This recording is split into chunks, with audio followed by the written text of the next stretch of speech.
우리 먼저 각각 자기 아내와 자기 남편을 두고 또 그렇게 합방하고 가능하면 분방하지 말고 특별히 분방할 때에는 기도할 틈을 얻기 위해서만 분방하라 하는 그런 말씀도 우리가 살펴보았고, 하지만은 꼭 이 결혼해야만 되는 것은 아니라 그렇게 또 말이죠. 자기와 같이 하나님이 주신 독신의 은사가 있다면 결혼하지 않고 그냥 지내는 것도 좋다고 얘기합니다. 이제 그 이유를 좀 이따 우리가 살펴보고요. 또 그렇지만 만약에 이미 결혼했던 그런 결혼의 경험이 있는 사람들은 가능하면 바울처럼 그냥 지내는 것이 좋지만은 또 한편으로는 뭐예요? 절제할 수 없다면 이 정력이 불타오르는 것을 절제할 수 없다면 어떻게 됩니까? 결혼하는 것이 낫다고 이렇게 얘기하지. 그러면서 이 결혼한 자들에게 당부하는 것은 뭐냐? 서로 갈라서지 말라는 거죠. 갈라서지 말고 지내라 하는 것을 당부하고, 혹 만약에 이미 갈라섰다면 어떻게 된답니까? 다시 그대로 지내든가 다시는 그 남편과 아내와 합하라, 그렇게 말하는, 노력하라는 거죠, 서로가. 그래서 그런데도 보면 이제 문제가 뭡니까? 이제 이 짝믿음이 있는 경우가 있습니다. 그러니까 남편이나 아내가 한 명을 믿는데 한쪽은 믿지 않는 그런 불신 배우자가 있을 경우가 있죠. 그럴 경우에는 가능하면 이럴 때도 갈라서지 말라는 거죠. 왜냐하면 이 불신 남편이 믿는 아내로 말미암아 구원받을 수 있고, 또 반대로 이 불신 아내가 믿음의 아내를 통해서 구원받을 수도 있기 때문에 그 영혼을 생각해서 결코 갈라서지 말라는 거지요. 근데 한 가지 갈라설 경우가 있어요. 그 허락하는 경우인데 어떠한 경우입니까? 15절에 보니까 믿지 않는 불신자가 먼저 우리가 서로 갈라서자 그렇게 얘기할 때는 갈라서도 된다는 거예요. 이런데 우리 믿음의 형제자매가 얽매이지 말라는 거지요. 사실은 보면, 그래서 요즘에도 보면은 문제가 되는 것이 뭐냐면 그 가정폭력의 문제가 심각하다고 했습니다. 그러다 보니까 이 술 드시고 또 이 알코올 중독이라든가 도박 중독 때문에 이런 가정폭력이 행사가 돼서 그 목숨마저 위협받고 생명을 위협받을 때는 뭡니까? 오히려 갈라서는 것이 낫다는 그런 뜻으로 말씀하신 것을 봅니다. 그런데도 이때도 역시 마찬가지로 끝까지 생각해야 될 것이 하나 있는데 뭡니까? 혹 내가 그 남편을 구원할 수 있다면, 혹 내가 그 아내를 구원할 수 있다면 갈라서지 말라 하는 그런 당부도 하는 겁니다. 그래서 우리가 그 사람들이 결혼의 형태가 너무 다양한 거죠. 결혼한 사람도 있고, 또 이렇게 갈라서는 사람도 있고, 또 재혼하는 사람도 있고, 또 짝믿음의 경우도 있고, 아주 다양한데, 그래서 어느 것이 옳고 어느 것이 틀리다 그렇게 얘기할 수 없다고 얘기해요.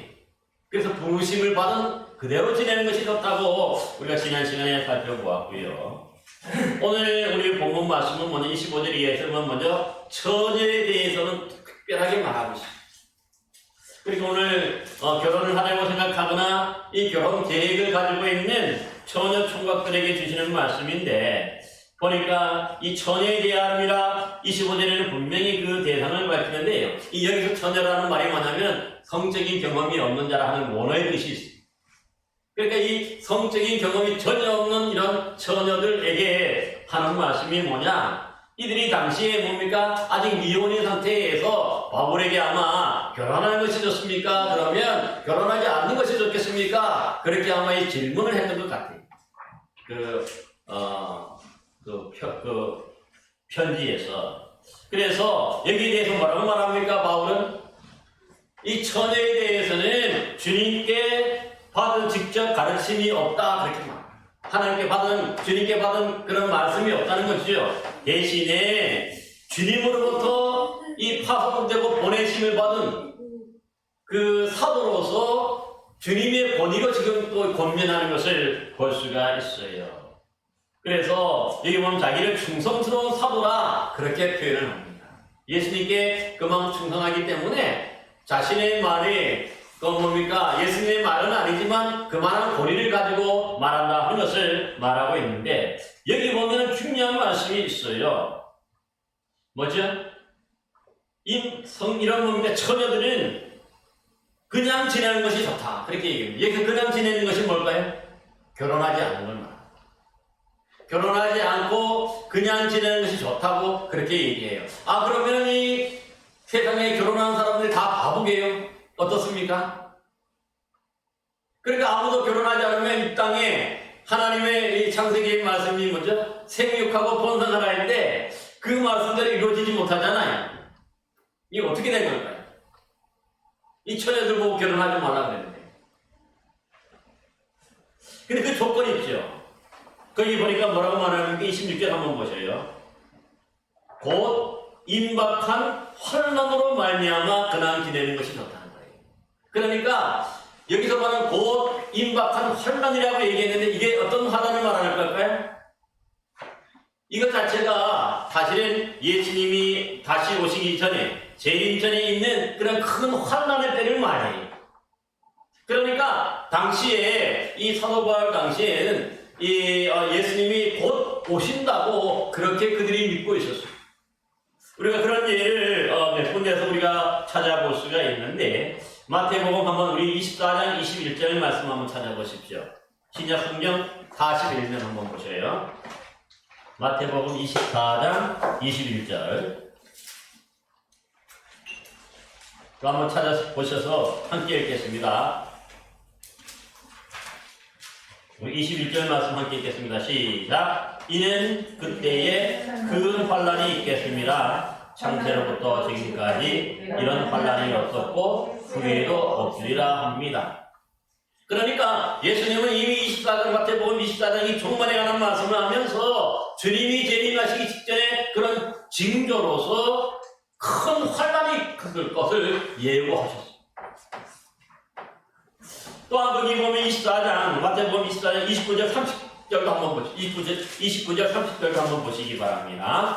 같이 한번 29절 30절 24장 같이 읽겠습니다. 시작. 그날 환난 후에 즉시 해가 어두워지며 달이 빛을 내지 아니하며 별들이 하늘에서 떨어지며 하늘의 권능들이 흔들리리라. 그때에 인자의 징조가 하늘에서 복이 있겠고 그때에 땅의 모든 족속들이 통곡하며 그들이 인자가 구름을 타고 능력과 큰 영광으로 오는 것을 보리라 합니다. 그러니까 여기 보니까 큰 환난 후에 그 다음에 예수님이 구름 타고 오신다고 얘기하죠. 이것은 뭐냐면 예수님이 직접 하신 말씀이에요. 그러니까 예수님이 재림하기 직전에는 반드시 이런 큰 환난, 전무후무한 이런 큰 환난이 있을 것을 분명히 이미 예고하고 있습니다. 그러니까 그때부터 이미 이 주님이 오실 날을 기다리고 있었던 거죠. 그런데 예수님의 더 중요한 말씀은 두세 구절이 되는지 우리 한번 보시기 바랍니다. 10장 마태복음 10장 23절 말씀. 마태복음 10장 23절 한번 찾아보십시오. 마태복음 10장 23절 15면이죠. 같이 한번 읽겠습니다. 시작. 이 동네에서 너희를 박해하거든 저 동네로 피하라. 내가 진실로 너희에게 이르노니 이스라엘의 모든 동네를 다 다니지 못하여 인자가 오리라. 큰 환난이 있을 때 이 동네로 피하고 저 동네를 피하라고 얘기하면서 뭐라고 말씀합니까? 이스라엘의 모든 동네를 다 다니지 못해서 주님이 오신다는 거죠. 그러니까 이 제자들이 예수님의 제자들이 이스라엘 모든 동네를 다 다니지 못해서 인자 오신다, 주님이 오실 것을 분명히 얘기한 거니 그건 곧 온다는 거예요. 제자들이 다 죽기 전에 주님이 오실 것을 분명히 그렇게 얘기하고 있어요. 또 한 문제 찾아봅시다. 마태복음 16장 28절 말씀 한번 보세요. 28페이지 마태복음 16장 28절. 이제 우리 성경 공부도 겸하기 때문에 한번 찾아보시기 바랍니다. 16장 28절 같이 한번 읽겠습니다. 시작. 진실로 너희에게 이르노니 여기 서 있는 사람 중에 죽기 전에 인자가 그 왕권을 가지고 오는 것을 볼 자를 또 있느니라. 그러면 여기서 예수님이 왕권을 가지고 올 것을 볼 사람이 있다는 거지요? 근데 여기 서 있는 사람이 누굴까요? 여기 서 있는 사람들 중에 예수님이 재림하는 것을 볼 자들이 있다는데 누굴 말하는 걸까요? 바로 제자들이죠. 제자들입니다. 예수님의 제자들. 예수님의 제자들이 그 예수님이 왕권을 가지고 온 것을 볼 자들도 있다. 그렇게 말씀하시는 것을 볼 수가 있어요. 그러니까 예수님의 제자들이 다 죽기 전에 그 당대에 예수님이 재림하실 것을 그들이 볼 수 있을 것이다. 그렇게 말씀한 겁니다. 그래서 지금 뭡니까? 이 사도 바울이 이 고린도전서를 쓰던 그런 시기도 언제냐 하면은 이 사도 바울뿐만 아니라 예수님의 제자들과 이 사도 바울은 거의 동시대의 사람들입니다. 그러니까 이 마태복음이나 사복음서에서 예수님이 곧 오시고 또 너희들이 이스라엘 동네를 다 다니기 전에 올 것이고 또 왕권을 가지고 올 것을 분명히 볼 자들 있다고 말씀함으로써 어떻습니까?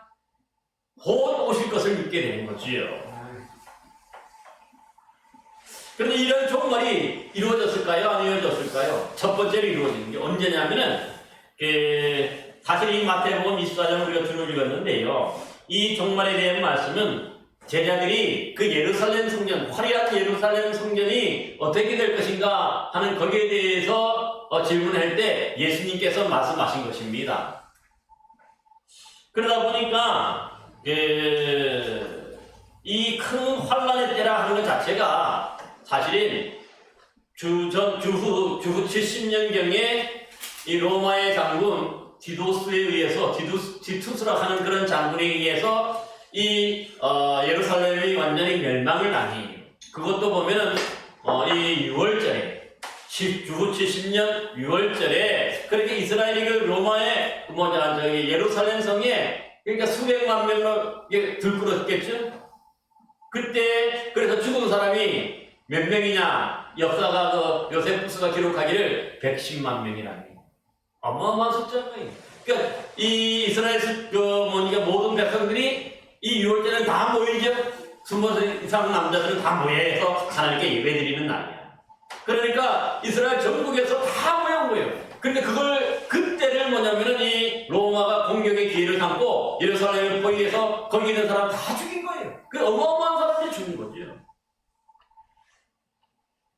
그래서 어찌 보면 이 칼로난 때는 이미 주후 70년에 이미 이루어진 것을 예수님의 말씀대로 이루어지는 것을 볼 수가 있습니다. 그렇지만 주님의 재림은 성취되지는 않았습니다.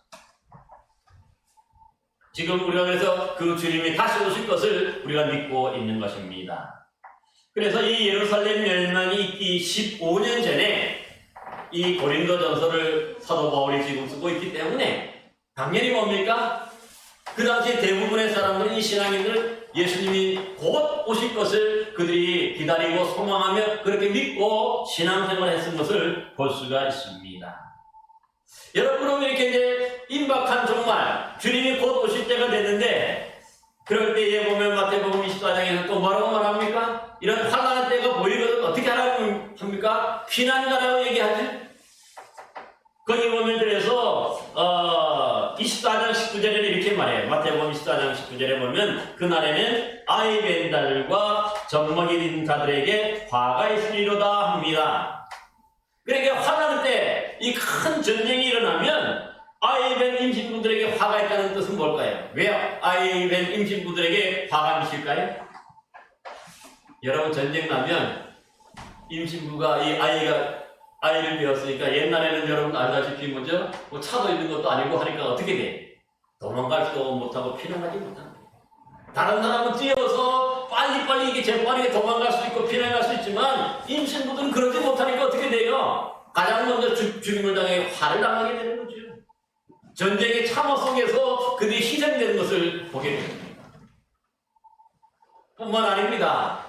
아이벤 임산부들만 그런 게 아니죠. 또 누굴까요? 어린 아이를 키우는 부모, 이 여자들도 똑같이 혼자서는 뛰어갈 수 있고 어떻게 보면 빨리 갈 수 있지만 아이들이 있으니까 어떻게 돼? 도망갈 수 있습니까? 쉽게? 아이들의 걸음이 못 따라오잖아요. 울고 불고 야단하고 업고 데리고 걸어가야 되는데 그러니까 이 전쟁 속에서 희생이 될 수밖에 없어요.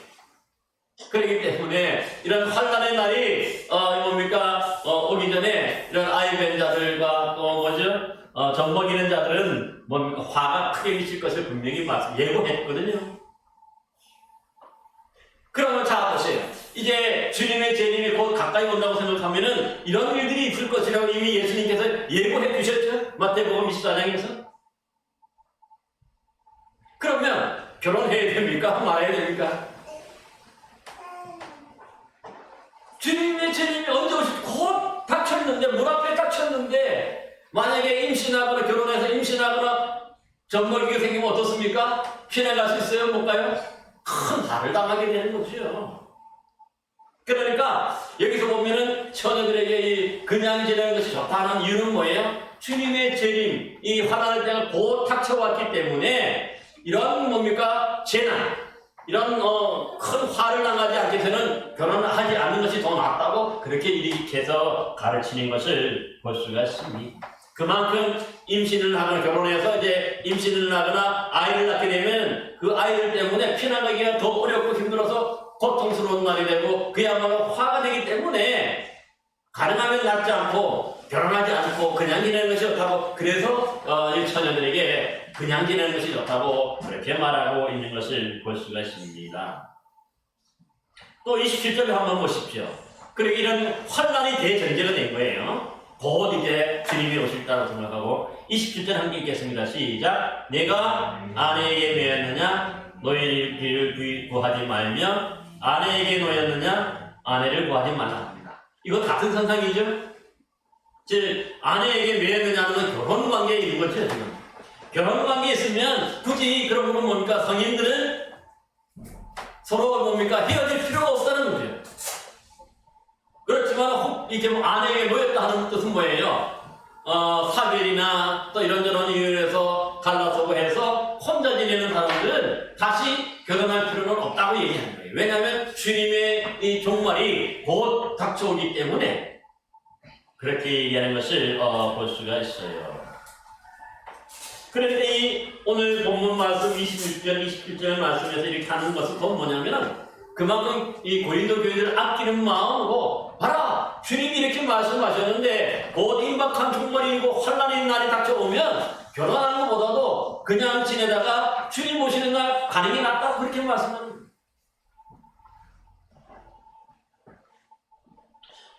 그래서 이 교인들을 하나의 뭡니까? 이 보호하기 위한 환난 날에 이 교인들을 보호하기 위한 그런 조처인 것을 볼 수가 있는 것이지 그냥 결혼하지 말라 하는 그런 뜻은 아니에요. 그래서 오해하면 안 돼. 저는 문맥에서 그렇게 말하고 있는 것을 볼 수가 있어요. 그래서 28절 한번 또 보십시오. 우리 7장 28절 우리 한번 같이 한번 읽어봅시다. 시작. 그러나 장가가도 죄 짓는 것이 아니요 처녀가 시집가도 죄 짓는 것이 아니로되 이런 이들은 육신의 고난이 있으리니 나는 너희를 아프구나. 그 분명하게 말하죠. 그 뜻이 왜 결혼하지 말고 왜 그냥 지내라고 하는지를 분명히 이제 이해가 되죠. 여러분이 전쟁이 나고 하면 그래서 이제 결혼하고 하면은 뭡니까 여기저기 매해가지고 남편 혼자 도망가지 못하죠. 피난가지 못해. 아내를 데리고 가야죠. 혼자 도망가는 사람은 그런 사람은 이 부부가 아니야. 사실. 그러니까 이러한 일들은 뭡니까 이 환난 날에 결혼하고 환난 날이 그런 데 있을 때 뭡니까? 이런 전쟁이나 이런 참혹한 날이 있을 때에 결혼한 사람들은 그만큼 여기 육체에 고난이 있다고 분명히 말합니다. 그래서 사도가 아끼는 마음에서 결혼하지 말라는 거고 그냥 지내는 것이 좋다. 그렇게 말씀하는 것을 볼 수가 있습니다. 따라서 이러한 것들 자체가 뭔가 비정상적인 상태에서 지금 뭐죠? 주님의 재림이 곧 얼마 남지 않고 머지않아 임할 것을 기대하면서 처녀들이나 이런 사람들에게 결혼하지 말라는 것이 일반적인 그런 예는 아니다. 우리가 이렇게 여러분 좀 기억하면 좋겠습니다. 이제 한번 다음 문장 한번 봅시다. 우리 29절에서 31절 말씀 한번 읽어봅시다.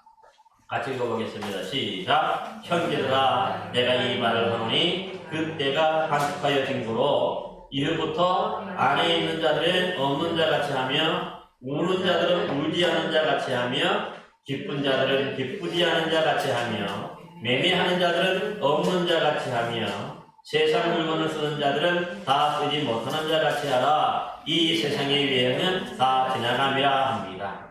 근데 여기 보면 또 임박한 종말이라 그랬는데 29절에는 뭐라고 말합니까? 또 이 종말이 뭡니까? 더 단축이 됐다고 얘기해요. 이것도 이미 예수님께서 마태복음 24장에서 말씀했어요. 우리 한번 24장 한번 찾아보세요. 마태복음 24장 한번 보시기 바랍니다. 24장 22절. 마태복음 24장 22절 한번 보십시오. 41면 다시 읽어보겠습니다. 시작. 그날들을 감하지 아니하면 모든 육체가 구원을 얻지 못할 것이나 그러나 택하신 자들을 위하여 그날들을 감하시리라 합니다. 그러니까 예수님께서 직접 말씀하시는데 이 환난의 때를 꽉 채운다면 구원받은 사람이 아무도 없다는 거죠. 견디지 못한다는 거죠. 그만큼 어려운 환난의 때. 그래서 예수님이 뭡니까? 그래서 택하신 자들을 위해서 이 환난의 때를 단축했다. 그러니까 그만큼 뭡니까? 환난의 날이 이 임박한 정말 빨리 온다는 뜻이죠. 더 빨리 오는 거예요. 그러니까 이렇게 예수님의 재림이 곧 오시기 때문에 더 빨리 오실 수 있기 때문에 5가지로 오늘 뭡니까? 우리 신앙인들이 준비해야 된다 하는 것을 말씀하고 있는데 우리 첫 번째로 한번 봅시다. 얼마나 힘든지 이때는 어떻게 살아갈 것인가? 먼저 뭐라고 말합니까? 안에 있는 자들은 안에 없는 자가 자. 이게 무슨 뜻일까요? 우리가 지금까지 결혼에 대한 문제를 계속 말씀했죠? 그런데 이 말씀 자체가 안에 있는 자는 안에 없는 자가 차라는 것은 뭡니까? 결혼하지 않는 자가 차라는 그런 뜻일까요? 결코 이런 뜻은 아니고 여러분 우리 주님이 재림하셔서 하나님의 나라가 이루어지면 우리 하나님의 나라에서는 이 결혼의 제도 자체가 없어진다고 그랬죠? 예수님도 뭡니까? 시집가는 일도 없고 장가가는 일도 없다고 얘기합니다. 하나님의 나라가 임하면. 그러니까 우리가 이 땅에서 살아가지만은 이 예수님의 이 종말을 생각하면서 결혼한 사람은 아내가 없는 자가 차라는 것은 뭐냐면 그만큼 뭡니까? 이 주님의 종말을 기대하고 기다려야 된다 하는 그런 뜻이죠. 그래서 우리가 이 아내와 이 결혼 생활이라든가 이런 어떤 뭡니까? 그런 생활에만 푹 빠져가지고 주님을 잃어버리거나 이 주님의 재림을 잃어버리면 안 된다 하는 그런 뜻이에요. 신혼의 뭡니까? 단지 같은 생활을 거기에 푹 빠져가지고 주님이 재림이 오늘 오지 않았으면 좋겠다 하는 그런 마음으로 좀 여유 있는 마음으로 살면 안 된다는 거죠. 그런 뜻입니다. 또 두 번째로는 뭐라고 얘기합니까? 우는 자들은 우지 않는 자가 자라. 이게 무슨 뜻일까요? 그러니까 우리 믿음의 사람들은 주님의 재림을 소망하고 기다리면서 뭡니까? 이 세상에서 경험하는 이런 희노애락의 감정에서 초연하라는 거예요. 벗어나야 된다. 왜 그럴까요? 주님이 이제 재림하시면 사실 그동안에 뭡니까? 이 운다고 하는 것이 뭡니까? 세상에서 이런저런 일 때문에 상처를 입었다는 뜻이고 뭔가 슬픈 일이 많았다는 뜻이죠. 때로는 실패해가지고 그래가지고 마음 아파할 수도 있고 때로는 뭡니까? 출세하지 못해서 마음 아파할 수도 있고 때로는 뭡니까? 내 육신이 병들어가지고 또 뭡니까? 건강하지 못해서 마음 아파할 수도 있고 이런저런 상황 때문에 그저 뭡니까? 내 마음대로 내 뜻대로 잘 안 되니까 슬프고 우는 거지.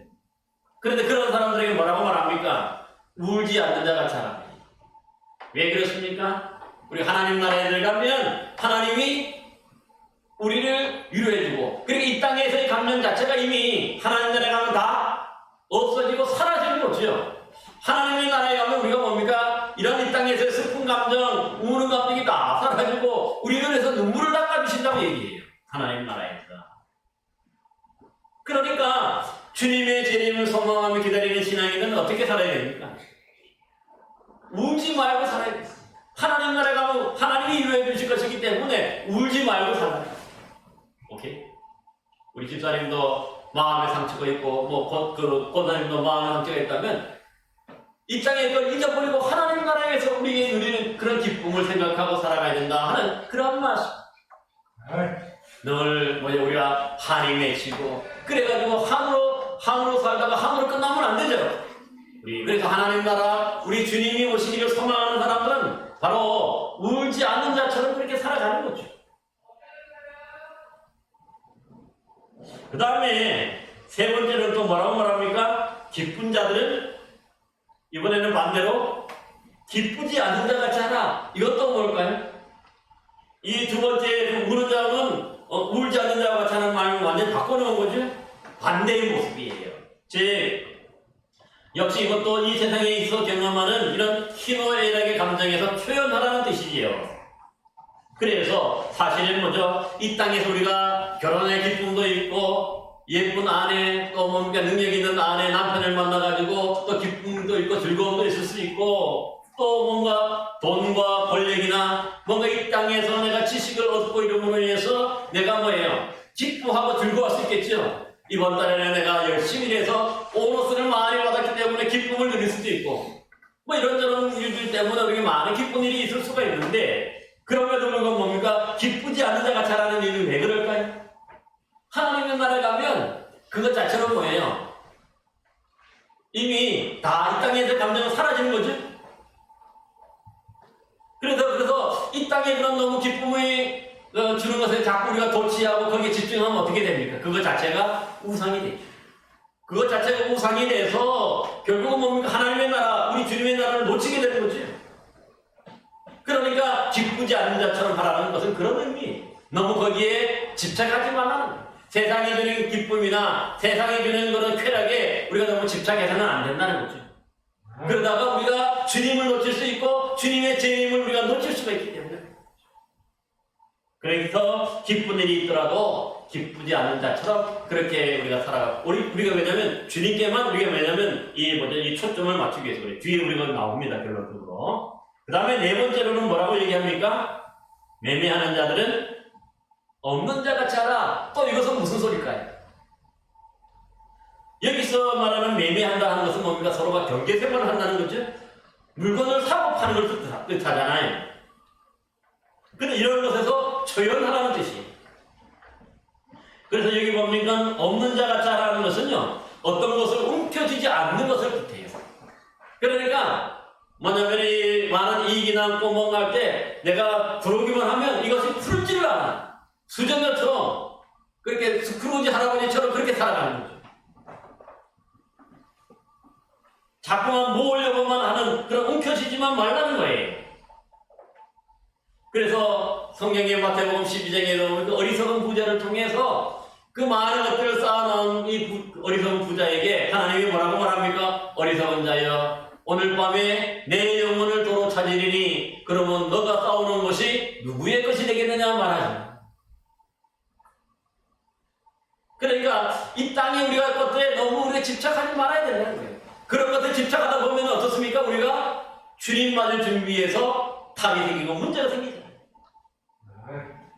그래서 여기서 말씀하는 것은 그래서 뭡니까? 여기 보니까 없는 자 같이 하라는 것은요.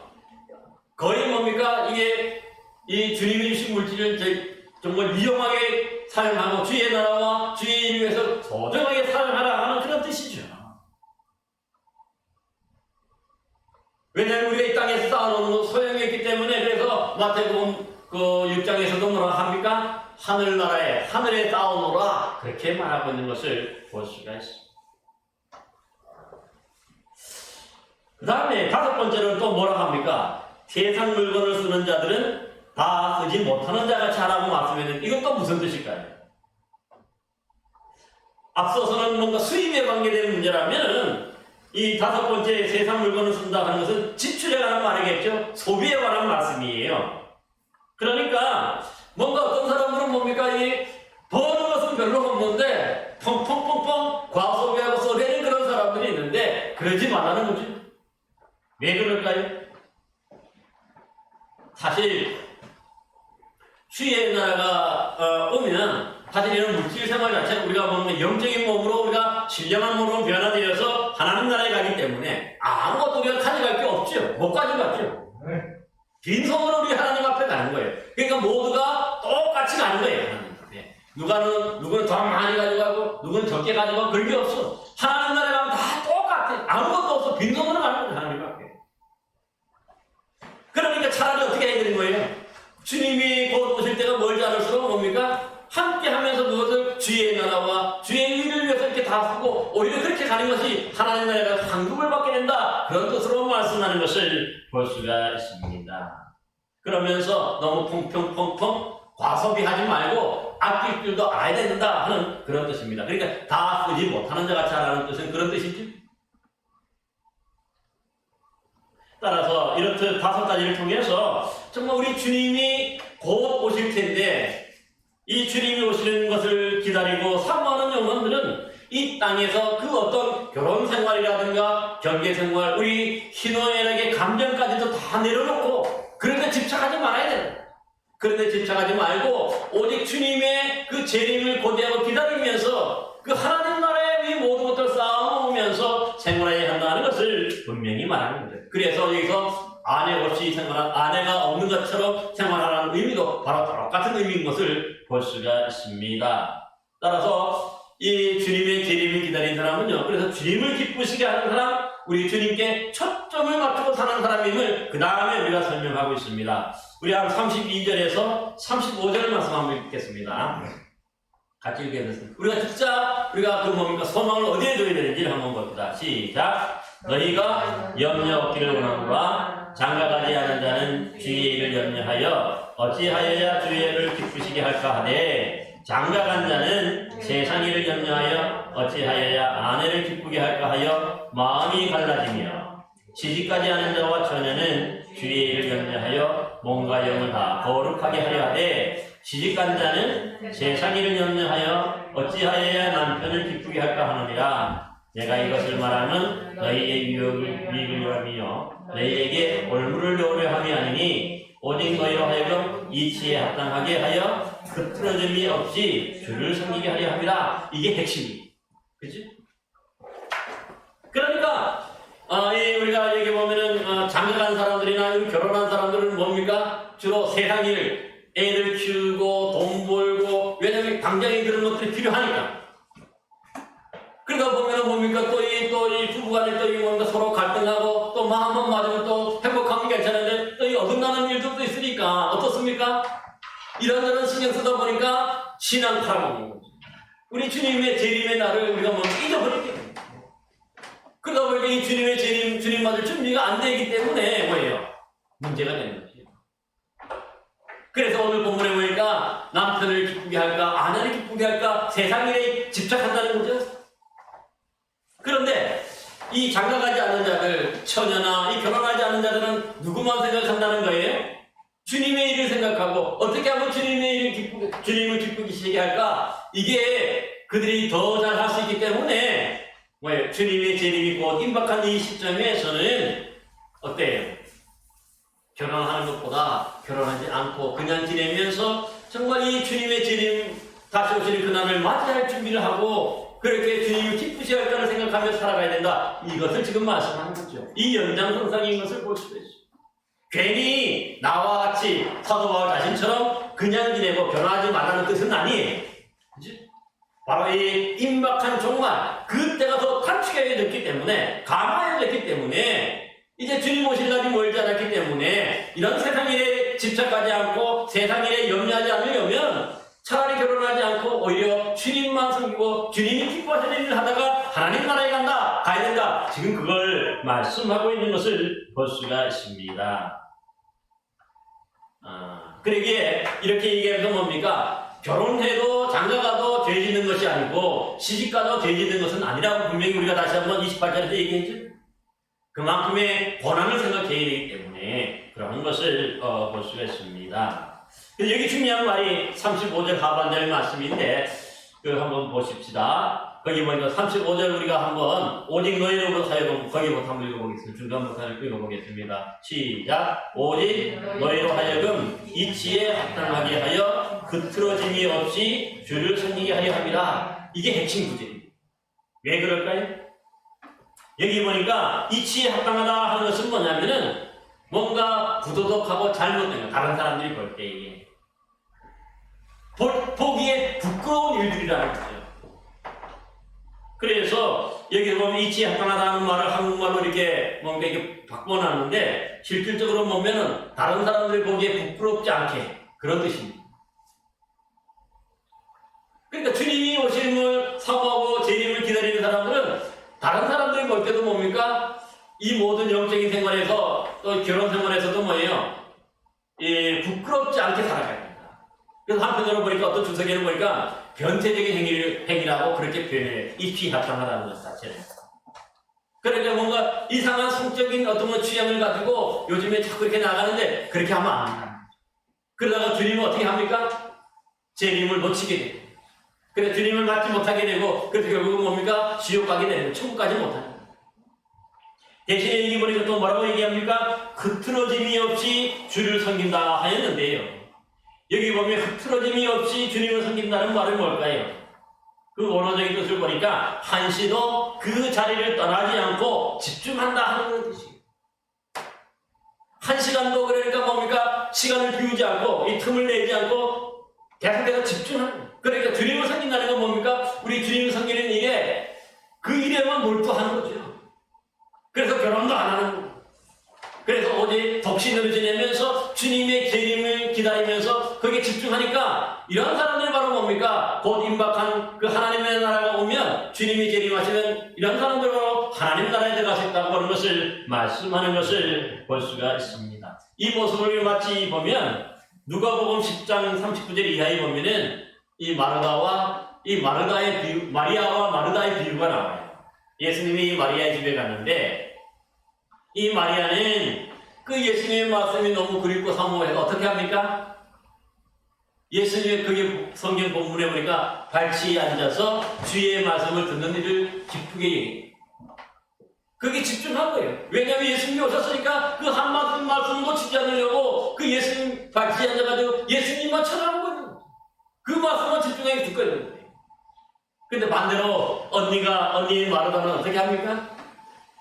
성경에 보니까 준비하는 일이 많아 마음이 바쁘다. 무슨 뜻입니까? 예수님이 오니까 그래도 언니니까 뭐예요? 예수님을 뭔가 잘 영접해야 되죠? 그러니까 음식을 만들고 뭐 대접하려고 이런 일들에 마음이 분주하다 보니까 예수님이 진짜 들어야 될 예수님의 말씀에 귀 기울이지 않는 거죠.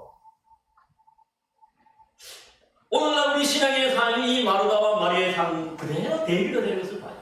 이 말씀처럼.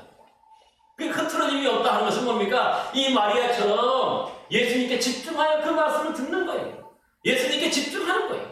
그것이 흐트러짐이 없다 하는 뜻입니다. 그런데 반대로 이 마리아는 뭡니까? 다른 일에 너무 분주해. 다른 어떤 세상적으로 예수님을 맞이하려고 하는 것 그런 대접하고 하는데 너무 분주한 거예요. 그러다 보니까 진짜 들어야 될 주님의 말씀을 듣지 못한 한마디도 듣지 못했잖아요. 오늘날 우리 신앙인들이 그런 것 같아요. 정말 이렇게 흐트러짐이 없이 주님을 섬긴다는 것은요. 우리가 주님께 정말 세상의 모든 것에서 벗어나서 얽매이지 않고 주님만 바라보고 주님께 정말 집중하는 한시도 그 자리에 떠나지 않고 그런데 오늘날 우리의 삶 속에서는 점점 어떻게 하는 모든 것들이 너무나 우리들은 많이 얽매이고 있어요. 오늘도 우리 왕래가 이제 대전에 군 입대하기 위해서 신체 검사 받으러 갔다 왔는데 그것 때문에 또 이게 걱정이 되거든요. 처음으로 혼자서 갔다 오고 이제 하는 그런 집사람이 물론 동행했습니다만은 멀리 갔다 오고 하고. 또 요즘에도 보니까 노예도 있고 뭐 여러 가지 일들이 많죠. 또 이런저런 일이 있으면 마음이 분주하면 우리가 어떻습니까? 예수님께 집중할 수 있습니까? 어려운 거죠. 그러니까 또 여러 회사에서 똑같은 거 아니에요? 사실 뭡니까? 이런저런 민원이 들어오고 또 이런저런 일들이 잘 안 되고 하면 뭡니까? 마음은 분주한데 어느 것 하나에 뭡니까? 정신이 집중이 안 되는 거죠. 그래서 하나라도 제대로 못하는 거예요. 오늘날 우리 신앙인들이 보면 그렇게 생각하는 것이 너무 많아요. 정말 좀 더 단순해져야 되는데 우리 신앙인들이 정말 한시라도 오늘 말씀처럼 주님을 앞에 떠나지 않고 이 주님의 말씀에 기울이고 주님께 집중해야 되는데 이게 아니라 우리 하나님들이 너무 많으려고 하다 보니까 이 자체가 뭐예요? 우리 하나님의 말씀을 제대로 들을 수 있는 그런 뭡니까? 우리 시간적인 여유도 없고 그러다 보니까 이 몸이 우리 신앙이 자꾸 흐트러지는 거예요. 세상에 얽매인 것들이 많으면 많을수록 우리가 그래서 흐트러지는 것을 봐요. 그러기에 오늘 말씀의 핵심이 뭐냐? 그러므로 이 주님의 정말 곧 가까워왔는데, 곧 다가왔는데, 그 뭡니까? 다른 일에 집중하고 결혼하고 시집가고 장가가는 일에 바쁘니까 그 모습을 볼 때 이 사도 바울이 너무 안타까운 거지. 그래서 나와 같이 그냥 지내는 것이 좋지만은 시집가도 장가가도 죄 짓는 것은 아니라 대신에 육체의 권한이 있음을 분명하게 그들에게 알려지면서 뭡니까? 선택의 자유를 지금 주고 있어요. 흐트러지지 말고. 가장 중요한 것은 그래서 결혼하든지 안 하든지 이게 중요한 게 아니라 가장 핵심은 뭡니까? 결혼하지 않는 이유도 흐트러지지 않고 주님을 섬기기 위해서고, 우리가 결혼해서도 뭡니까? 부부가 함께 더 열심히 주님을 섬기고 주님을 마저 핑계하기 위해서 그렇게 살려고 하기 때문에 이것이 가장 핵심이다. 이걸 놓치면 그 자체가 뭡니까? 우리 구원을 놓치는 것과 똑같은 것을 볼 수가 있습니다. 그러므로 오늘 이 귀한 말씀이 그 다음에는 똑같은 말씀이 이제 재혼에 과거의 재혼에 대한 말씀도 있지만은 그 뭡니까?